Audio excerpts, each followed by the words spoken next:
এখানে সবাই বলে happy new year, happy new year. Hello guys, welcome back to my channel. তো আজকে আবার নতুন একটা দিনের সাথে চলে এসেছি আমি। আজকে আমাদের বছরের শেষ দিন। যথারীতি আজকে আমাদের বাড়িতে পিকনিকের আয়োজন করা হয়েছিল সকালবেলা থেকে। এই সন্ধে হয়ে গেছিল। আমরা যেরকম করে পেরেছি আর কি আয়োজন করার চেষ্টা করেছি ছাদের মধ্যে আর কি, লাইট লাগিয়ে সবাই একসাথে হয়েছিলাম। এরকম হয়েছিল। এটা আমার কাকি হয়, এটা মা। ওরা রান্না করছিল ছাদের মধ্যে, আমরা গেছিলাম।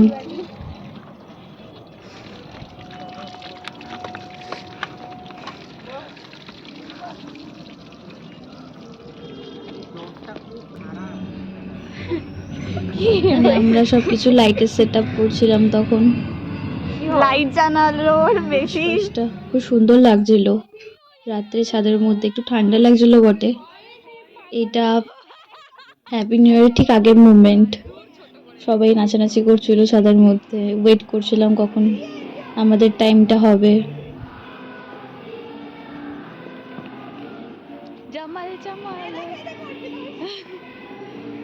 সবাই নাচানাচি করছিল ছাদের মধ্যে।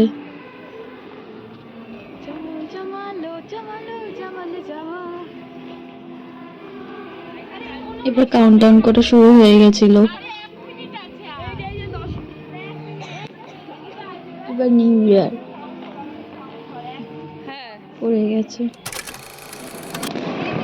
আমাদের এখানে প্রচুর বাজি ফাটছিল, সারা আকাশ পুরো একদম আলো আলো। হয়তো এখানে বোঝা যাচ্ছে না ওইভাবে, কিন্তু ভালোভাবে নতুন বছর দেখলে বোঝা যাবে যে অনেকটাই বাজি ফাটছিল চারিদিকে। পুরো আকাশ আলো আলো হয়ে গেছে। সবাই খুব খুশি ছিল।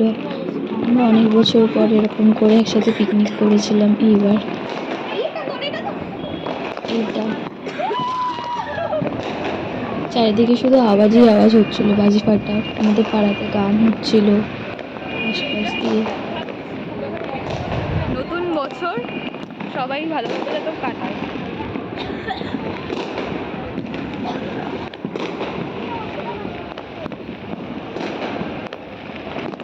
নতুন বছর ভালোভাবে সবাই শুরু করুক, সবাই যাতে হ্যাপি থাকে, সবাই খুশি থাকে, সবাই সুস্থ থাকে, এইটাই কামনা করি। তোমরা সবাই ভালো থেকো।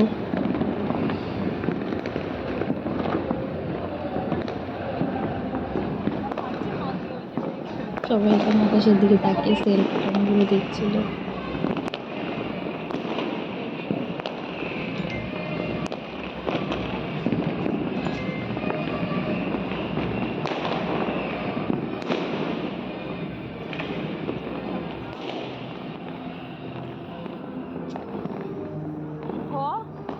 এবার আমরা অ্যাটেনশন দিয়ে দিয়েছি, এবার আর ছাড়ছে না রে। দুটোই বড় সেল ছিল। এবার দেখ ফোনটা জাস্ট একটু নিচু করতে যাবো, তখনই নতুন দেখবি বছর ফাটবে। কারো ভালো যাবে, কারো খারাপ যাবে, সবকিছু নিয়েই আমাদের এগিয়ে চলতে হবে এইভাবে।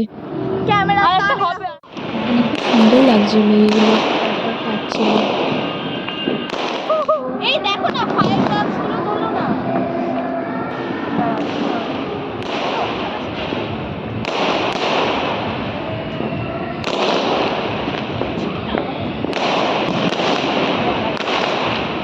তোমরা সবাই ভালো থেকো। Happy new year. ওই তো পাঠিয়ে দিলাম।